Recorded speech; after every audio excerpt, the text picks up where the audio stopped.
Hello, hello, welcome. Dillinger 101 here. How's it going?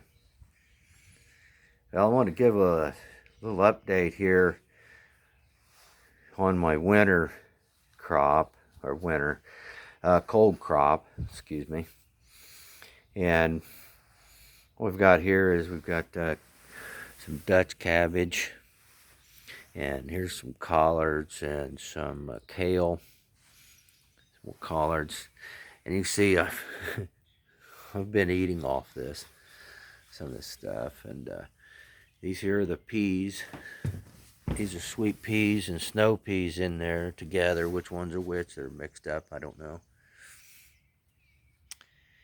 And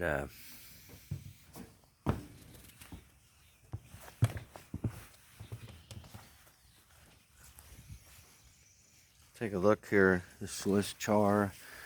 And as you can see, I've taken leaves off of it. We're having little salads off of them. And I had to shrink their size down a little bit because I was needing the room for the tomato plants and pepper plants. And here's some more kale. As you can see,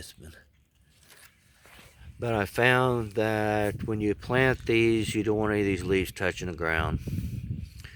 And I'll take these bottom leaves probably off these cabbages. You can see some of them gotten yellow here, ready to go anyhow. But this is more of that Dutch cabbage. And here's some more of the Swiss char. And these here, I done a video.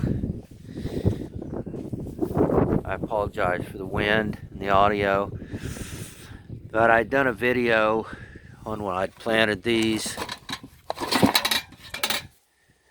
and I planted mums in here, and as you can see them in here.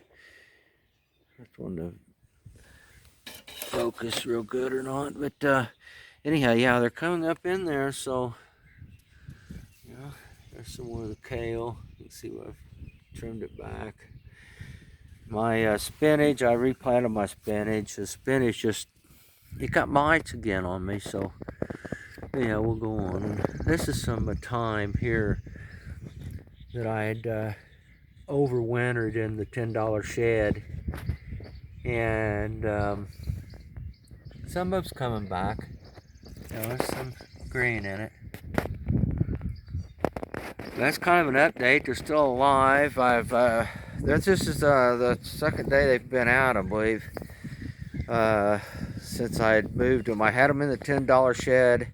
If you watch that video, I had them in the $10 shed. And I was moving them in and out during the day, trying to harden them off, dampen them off, whatever language you go by. And so I just think this is a beautiful plant right here. These are just, and I did not know that Swiss char is actually tops to a beet plant. Somebody had bred them to where they would not make the beet, but would make the tops. And so you have Swiss char when you do that. Swiss char. Yeah. So I just wanted to give you an update on these, and it's going to be down to 39 according to the weather forecast, Saturday and Sunday. This is Wednesday.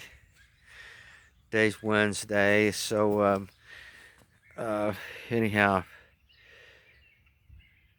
but I have had these plants outside when it was 37.